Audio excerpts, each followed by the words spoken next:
Se você prestou atenção na oração do André, ele falou assim, que a sua santidade seja plena na nossa vida. E nós falamos, amém. Quando a gente cantou, e esse último louvor, nós falamos da Rude Cruz. E eu não sei se você percebeu, mas você cantou assim, que a vergonha da cruz eu quero sempre levar. A gente cantou que eu quero levar a minha cruz todos os dias. O que quer dizer levar a minha cruz? Você já pensou nisso? A cruz é o sinal do perdão, da maior graça de Deus. Mas a cruz foi a humilhação do rei. Nós estamos falando, eu quero me humilhar, todo dia. E nós cantamos que Jesus deu a sua vida e eu liberto estou. E a gente cantou que Ele é digno. Mas o que nós vamos falar hoje é que Ele quer que você e eu sejamos dignos também. E aí nós falamos assim, nós nos rendemos aos seus pés. Quando a gente cantou ao único, consagramos. O que é consagrar? Consagramos todo o nosso ser a Ti.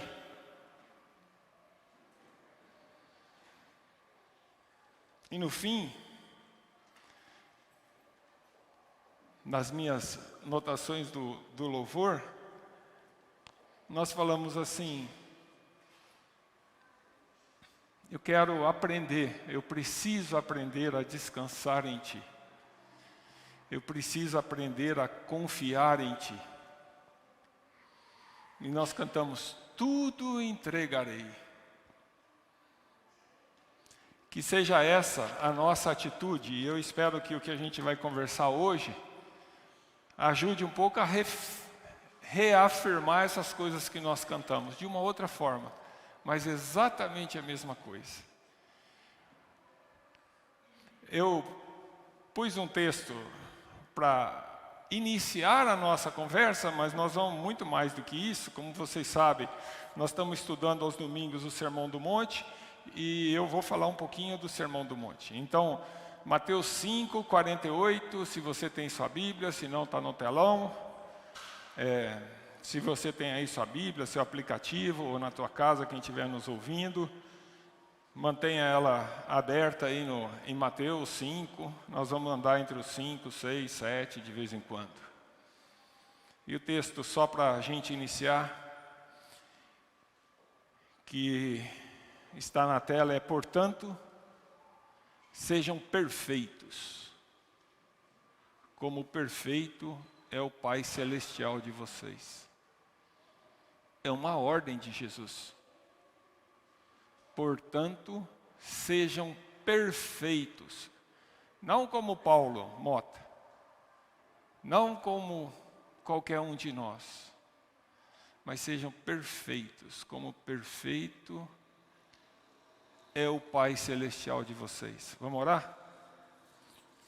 Paizinho de amor, que a Tua palavra, Senhor, seja ela, e somente ela, que a gente ouça, que a gente fale. E que o Teu Espírito seja um megafone para as nossas mentes, para o nosso coração. Que o Teu Santo Espírito seja o filtro daquilo que o Senhor quer que seja destilado dentro do nosso ser.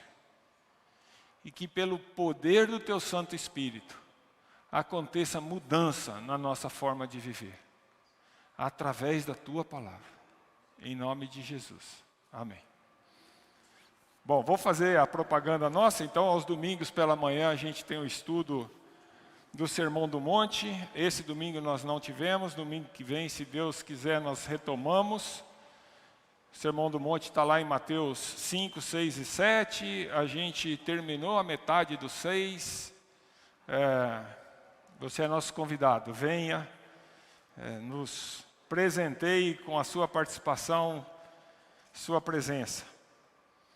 John Stott diz que o Sermão do Monte é provavelmente a parte mais conhecida dos ensinamentos de Jesus. E ainda que possa argumentar, dizendo que é a mais conhecida, ela talvez seja a menos compreendida e certamente a menos obedecida. Parte desses sermões são bem conhecidas por nós cristãos. Você vai lembrar do Pai Nosso, você vai lembrar das bem-aventuranças, estão lá no Sermão do Monte. E até por não cristãos. É muito fácil a gente ouvir por aí alguém falar assim, não julgue para não ser julgado. Especialmente no mundo de hoje, talvez a coisa mais pedida é tolerância, né? E de uma forma muitas vezes deturpada, esse versículo é jogado na cara da gente para falar, não julgue para não ser julgado, né? E aí tentando se livrar da luz que mostra o erro. Mas a turma conhece. Quem não conhece aquela, olha o lírios do campo. Eles não fazem nada e Deus veste eles igual ninguém. Quem não conhece aquele negócio, não anda ansioso por nada, porque Deus cuida de você.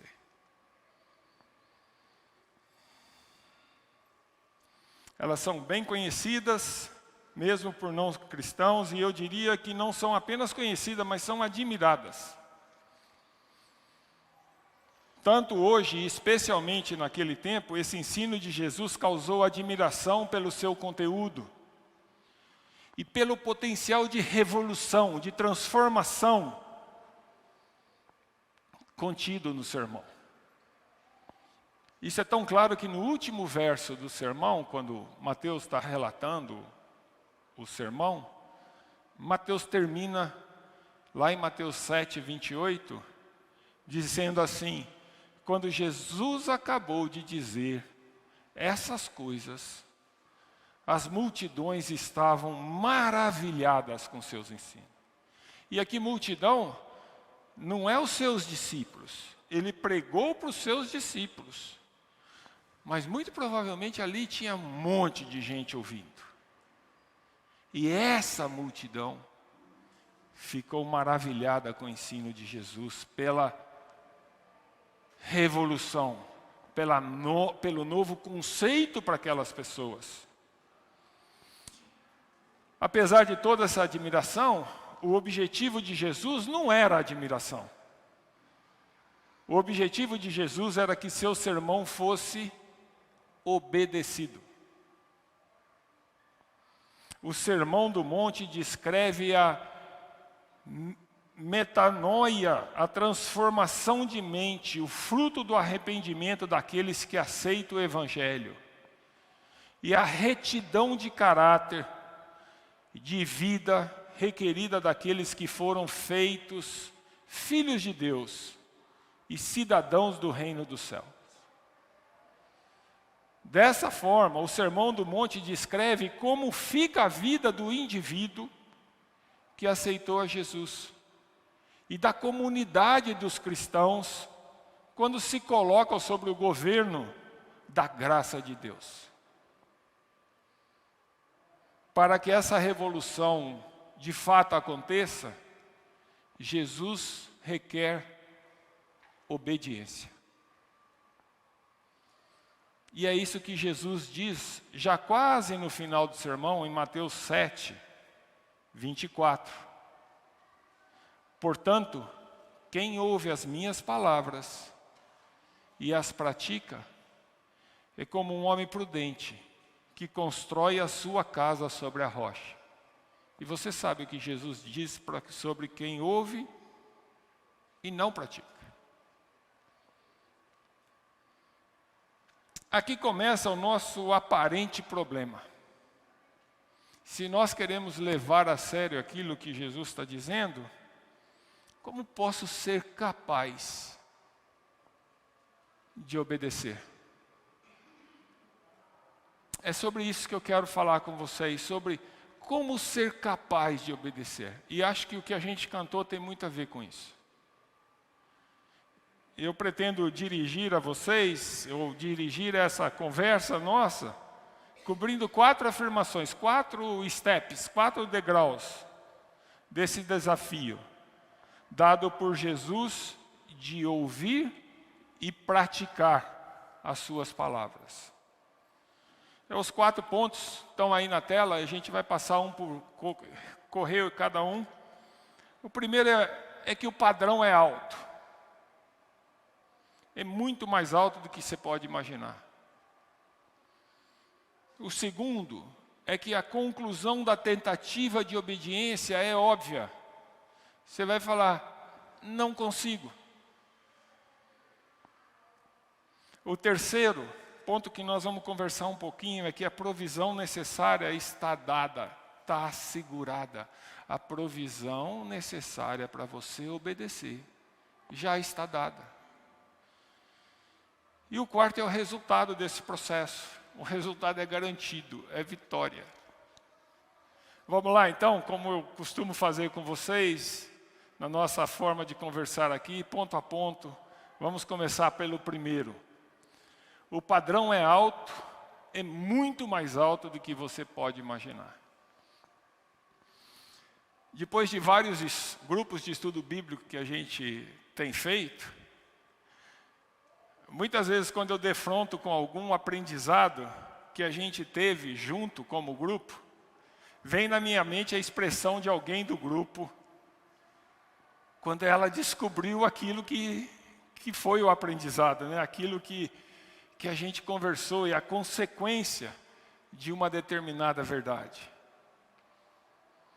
Aqui eu vejo o Jader, no nosso estudo do Sermão do Monte, que a gente passa cada lição e ele fala assim, é muito difícil. É impossível. E ele não está errado. Pois veja o que Jesus disse aos seus ouvintes. Mateus 5:20. Mateus 5:20, quase no começo do sermão, depois de falar das bem-aventuranças, depois de falar do nosso papel de sal e luz da terra, Jesus fala, pois eu lhes digo, que se a justiça de vocês não for muito superior à dos fariseus e mestres da lei, de modo nenhum entrarão no reino dos céus. Jesus diz a seus discípulos que o padrão de justiça deles deve superar em muito a dos escribas e dos fariseus. Isso quer dizer que a maneira deles obedecerem e praticarem a vontade de Deus deve ser muito, muito superior à dos escribas e fariseus. Sem nenhuma dúvida para qualquer um de nós, essa ordem é muito difícil. Para entender o significado, a gente geralmente vê Jesus batendo nos fariseus, mas para a gente entender o que quando Jesus expressou isso, para quem estava ouvindo o significado disso, é importante ter em mente que para os ouvintes de Jesus, os fariseus era o padrão do cuidado e zelo com a lei de Deus. E os escribas eram os mestres da lei, era quem ensinava a lei, quem interpretava a lei. Eles eram quem estudavam, ensinavam o povo. Os fariseus não eram a classe politicamente dominante, nem os mais ricos, nem quem tinha o poder. A marca deles, e eu vou pôr entre aspas aqui, o respeito do povo dado a ele, era por sua defesa irrestrita da tradição oral dos ensinos e da lei mosaica, e da sua dedicação em obedecê-la. O objetivo do fariseu era assegurar que as leis fossem cumpridas e que eles fossem aprovados e reconhecidos como exemplo de fidelidade no cumprimento da tradição oral dos ensinos de Moisés e daquilo que estava no Pentateuco. Eles definiam e praticavam rituais e comportamentos para serem aprovados diante daquilo que entendiam ser a obrigação de um judeu. Para aquele pessoal que estava ouvindo, eles eram o topo. E Jesus está dizendo: vocês admiram a justiça dos fariseus? Pensam que eles cumprem como ninguém a vontade de Deus? Pois eu lhes digo que se sua obediência a Deus não for muito superior a deles, vocês não vão entrar no reino de Deus. Para quem estava ouvindo isso, era muito difícil de conceber. Talvez até de obedecer com a mesma intensidade fosse uma ordem possível, até pela maneira com que os fariseus davam um jeitinho para obedecer. Mas de uma forma muito superior,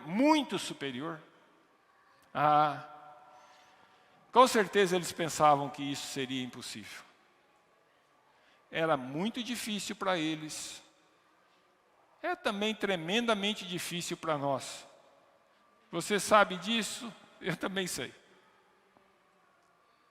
Não bastasse essa referência no final do capítulo 5, o verso 48 traz Jesus dando uma nova qualificação do que é esperado dos seus discípulos. Que dessa vez não deixa nenhuma dúvida que o padrão requerido dos seus seguidores é o mais elevado possível. É o verso que nós lemos no início. Portanto, sejam perfeitos, como perfeito é o Pai Celestial de vocês. O que Jesus está nos dizendo é que Deus quer que tenhamos um padrão de obediência, uma integridade de vida que nos faz radicalmente diferente de qualquer outro grupo ou qualquer outra pessoa. Deus nos quer perfeito, como Ele próprio é perfeito. O que Deus quer só tem uma comparação. O que Ele quer fazer em nós só tem uma comparação. Ele quer que a gente seja perfeito como Ele é perfeito. O Sermão do Monte, então, deixa claro que o padrão de obediência e integridade que Deus espera de nós não se encontra na prática de qualquer outra pessoa. A referência de integridade que Deus nos ordena que atinjamos é Ele mesmo, é a sua própria perfeição. Entendeu por que o padrão de justiça esperada por Deus em relação a você e a mim é tão alto? Porque desse primeiro tópico da nossa conversa, Ele quer que você seja perfeito. Vamos para o segundo ponto da nossa conversa, que eu coloquei lá, assim, a conclusão é óbvia diante disso. É impossível, eu não consigo.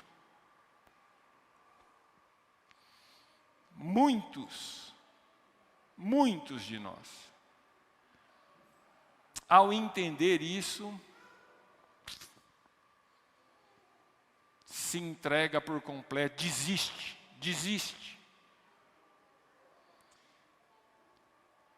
Os fariseus, na busca de satisfazer a vontade de Deus, através de seu recurso e dos seus esforços, perceberam a incapacidade de cumprir com a expectativa de Deus. Assim, eu não sei se de forma consciente ou não, mas claramente da forma humana, da forma errada, eles criaram um atalho. Eles definiram uma lista de práticas uma lista de normas distorcidas em relação ao objetivo verdadeiro do mandamento dado por Deus, que embora fosse difícil, se perseguida com dedicação, aquela lista de regras distorcidas poderia ser cumpridas por eles. Eles distorceram a verdade da vontade de Deus para podê-la cumprir e tornar o exterior, o reconhecimento dos outros, mais importante do que o propósito original de Deus e mais importante do que a obediência do coração. Um dos exemplos dessa distorção, se você teve com a gente na última vez que eu falei aqui, você vai se lembrar, é o mandamento: ame o seu próximo como a você mesmo. Os escribas e fariseus, diante dessa ordem de amarmos a todas as pessoas, ao nosso próximo, eles fizeram do seu próximo apenas aqueles que eles já se amavam. Pronto, está resolvido. Se eu entender que o próximo é só com quem eu convivo aqui, com quem eu amo, está resolvido. E mais que isso, inventaram algo mais. Colocaram lá: ame o seu próximo e odeie o seu inimigo. Eles tentaram atingir o padrão de Deus por seus próprios meios. Esse caminho de buscarmos atender à vontade de Deus através de nossos próprios esforços gera o legalismo. O legalismo nos escraviza ao poder da letra. É por isso que está escrito lá na Bíblia que a letra mata, mas o Espírito liberta, vivifica. Porque à medida em que a gente busca fazer o que está ali pelo esforço próprio, nós vamos nos tornando mais e mais escravo dos nossos erros. E o legalismo nos subverte para praticarmos atos externos, não atos que vêm do coração transformado. O legalismo busca o reconhecimento dos outros para si próprio, e não a honra do nosso Deus. Você sabe, Paulo foi um verdadeiro fariseu, antes da sua conversão. Ele mesmo diz que ele foi um dos mais aplicados. E ele entendeu que esse caminho do legalismo, do esforço próprio, não resolve e apenas agrava o problema. Diante dessa impossibilidade, Paulo expressa a grande verdade de nossa capacidade em atendermos o padrão requerido de Deus. Vê comigo aí em Romanos 7, 22 a 24. Está escrito assim: pois no íntimo do meu ser tenho prazer na lei de Deus. Mas vejo outra lei atuando nos membros do meu corpo, guerreando contra a lei da minha mente, tornando-me prisioneiro da lei do pecado que atua em meus membros. Miserável homem que sou! Quem me libertará do corpo sujeito a essa morte? Aqui Paulo expressa a sua aflição diante da incapacidade de vencer a influência do pecado, presente em nós, presente nele, através do nosso corpo mortal. Paulo, impossibilitado de satisfazer a vontade de Deus, que ele sabe ser o melhor caminho e que no íntimo ele quer fazer, ele se vê numa guerra interna. E a conclusão não podia ser outra: miserável homem que sou. Isso não é diferente para você. Isso não é diferente para mim. Miserável homem que sou, pois não consigo atender o padrão demandado por Deus. Mas note que no final do verso 24 de Romanos 7, o final desse verso não é uma frase de entrega, de desistência. É uma pergunta de busca, de continuidade, de procura por auxílio. Quem me libertará do corpo sujeito a essa morte? O padrão é alto e nós não podemos atingi-lo por nós mesmos. Estou seguro que Jesus, com os exemplos que ele dá ao longo do Sermão do Monte, tinha o objetivo de fazer os seus discípulos entenderem que a fórmula dos fariseus, a maneira que eles zelavam pela obediência, mas somente não por uma obediência real, profunda, verdadeira, mas de aparência, jamais levaria à satisfação de Deus. Jesus quer deixar claro também para você, para mim, que nós não conseguimos nos aproximar da sua integridade, santidade e perfeição através dos nossos esforços. Deus quer entrega total. Deus quer humildade e sujeição. Deus busca entrega, quebrantamento, reconhecimento da nossa incapacidade. Por isso Jesus torna visível a divindade do padrão esperado. Para fazer a gente olhar para aquilo e falar, não tem jeito. O Salmo 51, 17, diz assim: os sacrifícios que agradam a Deus são um espírito quebrantado, um coração quebrantado e contrido. Ó Deus, não desprezarás. No Salmo 34, 18, diz assim: o Senhor está perto dos que têm o coração quebrantado e salva os de espírito abatido.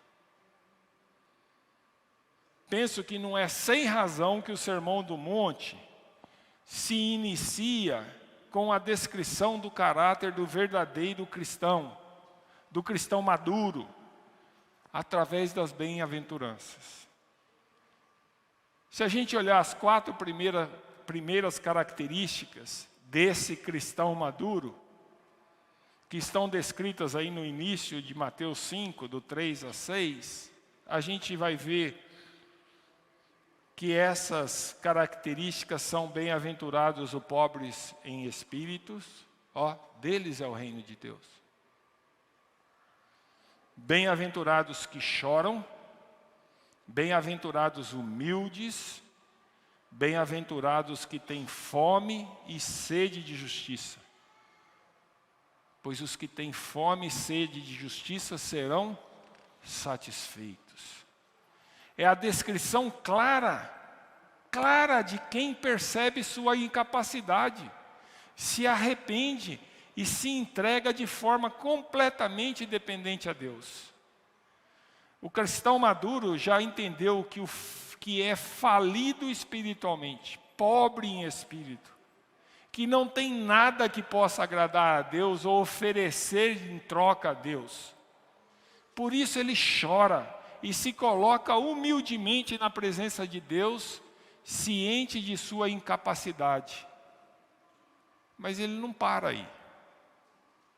Ele busca intensamente em Deus sua força, sua satisfação. Ele tem fome e sede em satisfazer a vontade de Deus. Por favor, notem comigo no final do verso 6 de Mateus 5, que diz que bem-aventurados que têm fome e sede de justiça, que a bênção prometida é que eles serão satisfeitos. Deixa-me reforçar uma coisa com você. Diante do alto padrão de integridade que Deus tem para você, não se sobrecarregue. querendo atingir o padrão de Deus por suas próprias forças. Entregue-se humildemente a Deus. Dependa de Deus. É isso que Ele quer que você entenda. Se você fizer assim, nele você encontrará satisfação completa. Não tem outro jeito. Você sabe qual foi a resposta que Paulo encontrou para aquela reflexão depois que ele fala: miserável homem que sou? Depois de se ver como impotente na guerra contra a sua vontade carnal e perguntar: quem me libertará do corpo sujeito a essa morte? A resposta está no verso seguinte, em Romanos 7, 25, onde ele fala assim: graças a Deus por Jesus Cristo, eu sou liberto do poder dessa morte, por Jesus Cristo, nosso Senhor. Vamos para o ponto 3? Então, nós vimos no ponto 1, o padrão é muito alto. Ponto 2, quando eu olho para a minha capacidade, a conclusão é impossível, não consigo atingir. Ponto 3, a provisão necessária, glória a Deus, está assegurada. Se entendemos que o padrão é elevado, se entendemos que não podemos atingir, e com o espírito quebrantado, humildemente recorremos a Cristo, Ele nos satisfará. É isso que está lá nas bem-aventuranças. E eu quero que você tenha claro na sua mente que ao mesmo tempo que Jesus exige uma obediência total, a perfeição que parece inatingível, Ele próprio provê tudo que você e eu precisamos, necessitamos, para satisfazer essa exigência. Veja comigo, 2 Pedro 1, 3 a 4. E aqui, quando eu leio isso, eu lembro do Jorge. Seu divino poder nos deu todas as coisas de que necessitamos para a vida e para a piedade, por meio do pleno conhecimento daquele que nos chamou para a sua própria glória e virtude. Por intermédio destas, Ele nos deu as suas grandiosas e preciosas promessas, para que por elas, presta atenção nisso, presta muita atenção nisso, para que por elas vocês se tornem participantes da natureza divina. E fugissem da corrupção que há no mundo causado pela cobiça. O que esse verso está dizendo é que Jesus já providenciou tudo. Já está tudo dado, nós já temos tudo o que a gente precisa. Seu divino poder nos deu todas as coisas que necessitamos. Esse para a vida e para a piedade significa para obedecer e ser um cristão verdadeiro. Todas as coisas estão dadas. Nós não vamos ter tempo aqui, mas valeria outro estudo, porque ele fala como é dada, por meio do pleno conhecimento daquele que nos chamou, do pleno conhecimento de Jesus Cristo. Se você sofre, se eu sofro, está faltando conhecer mais a Cristo, porque Ele já providenciou tudo, tudo. A nós que arrependidos aceitamos a Jesus e nos apresentamos quebrantados, aguardando nele a capacidade para obedecê-lo, Pedro está dizendo que por seu divino poder, o Espírito Santo que habita em nós, Deus, através dele, já nos deu tudo o que necessitamos para viver uma vida íntegra e perfeitamente obediente à sua vontade. No verso 4 desse texto de Pedro, diz que por meio de Jesus nós já temos as grandiosas e preciosas promessas, para que possamos nos tornar participantes da natureza divina, vencendo a guerra contra a nossa natureza pecaminosa.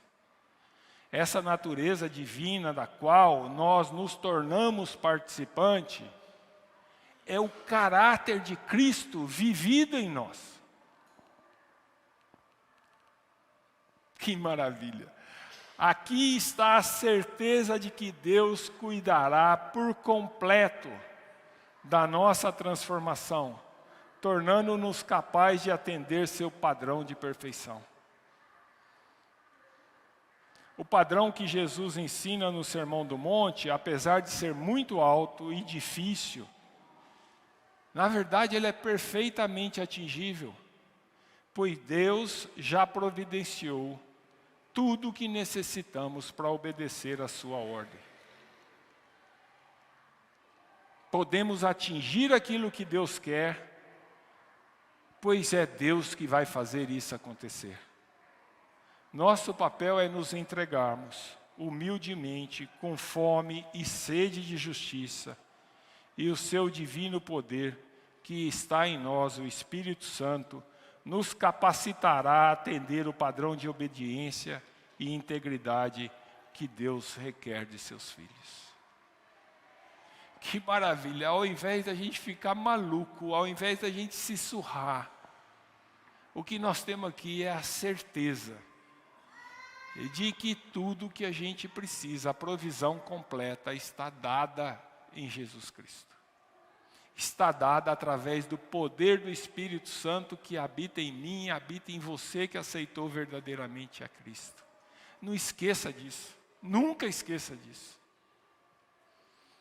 Quarto e último ponto para a gente fechar. Qual é o resultado? Padrão alto, ufa, não consigo atingir. E Jesus fala assim para você, não, está tudo provido, você tem tudo preparado para poder atingir. Então qual é o resultado disso? Vitória. Se entendermos que Deus requer que como seus filhos sejamos completamente diferentes e íntegros e perfeitos, se entendemos que essa demanda é extremamente alta e não podemos atender baseado em nós mesmos, se então humildemente nos entregarmos por completo a Ele, Ele já nos assegurou através de seu Espírito que proverá tudo o que necessitamos para atender a sua santa e perfeita vontade. Então o resultado desse processo não pode ser outro, que não seja a vitória, e a vitória completa. Veja comigo Romanos 8, 29 a 32. Pois aquele que de antemão conheceu, também os predestinou para serem conforme a imagem do seu Filho. O caráter de Jesus é perfeito. Aqui o texto está falando assim, Deus que nos elegeu e nos deu salvação, nos predestinou para termos como Jesus um caráter perfeito, a fim de que Ele, Jesus Cristo, seja o primogênito entre muitos irmãos. E aos que predestinou também chamou, e aos que chamou também justificou, e aos que justificou também glorificou. Que diremos, pois, diante dessas coisas? Se Deus é por nós, quem será contra nós? Aquele que não poupou o seu próprio Filho, mas o entregou por nós, por todos nós, como não nos dará juntamente com Ele e de graça todas as coisas? Paulo está argumentando com a gente. Você está duvidando do quê? Deus nos deu Jesus Cristo que saiu do seu trono. Se humilhou na humildade maior que poderia existir para um rei supremo. Morreu na cruz. Para que a gente possa ser feito filho de Deus e perfeito como perfeito é o nosso Pai do céu. Você está duvidando do quê?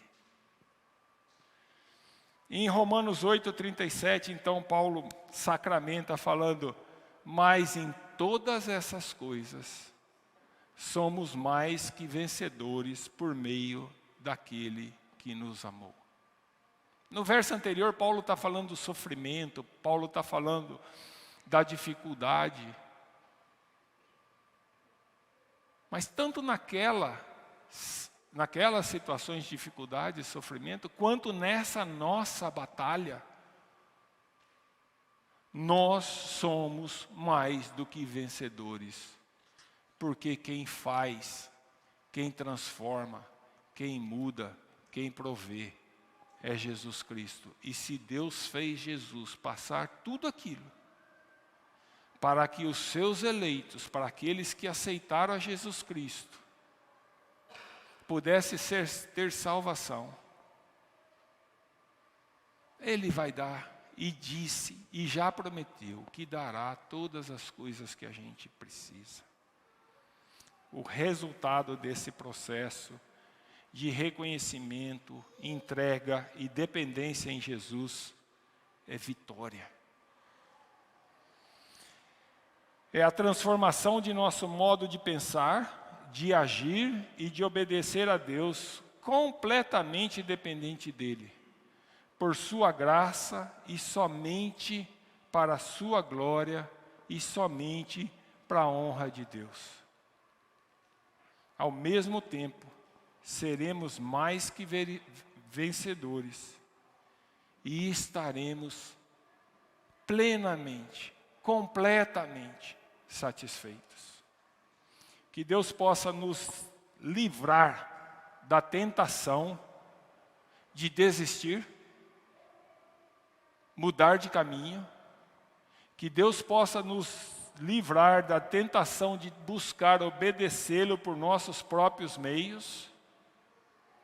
E que, pobres em espírito, humilhados, nos entreguemos a Ele completamente, para que Ele nos capacite e nos transforme. Eu encerro aqui deixando com vocês a certeza expressa por Paulo em Filipenses, e que tem sido para mim força e esperança, de que eu alcançarei aquilo que Deus, nosso Pai, Jesus Cristo, nosso Senhor, espera de mim. Que esse verso mobilize você também e lhe mantenha firme na santa esperança dos céus. Filipenses 1:6.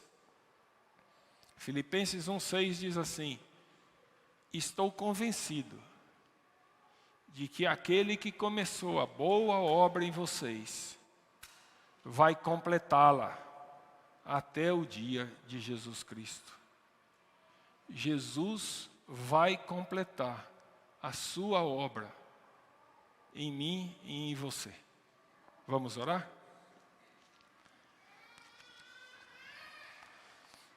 Paizinho de amor,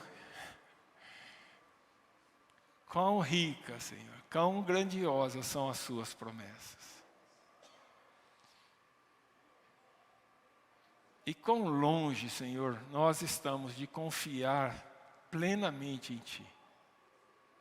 Humildemente nós nos colocamos aos Teus pés, pedindo, dai-nos fé, Senhor, dai-nos confiança,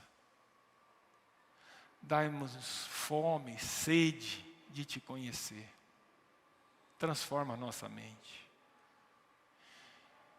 que a gente se desgrude de nós mesmos, que os nossos olhos deixem de se voltar para nós, para a nossa força, para o nosso reconhecimento, que os nossos olhos voltem-se completamente a Ti. Que a gente busque a Ti e ao mesmo tempo que nós nos entreguemos completamente a Ti, dependente de Ti. Nosso pedido é: continue o Teu trabalho em nós, transforma-nos, faz-nos conhecer a Ti mais e mais. E nos dê, Senhor, sempre, sempre a confiança na esperança da Tua promessa.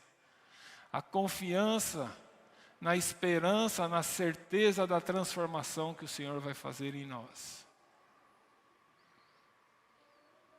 Que a gente batalhe, que a gente se esforce, que a gente se entregue para estar perto de Ti.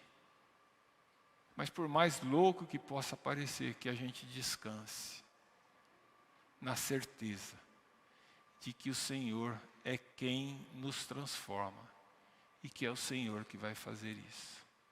Nós Te louvamos, nós Te agradecemos e nós nos entregamos para que a gente possa Te gloriar com a nossa vida e Te honrar.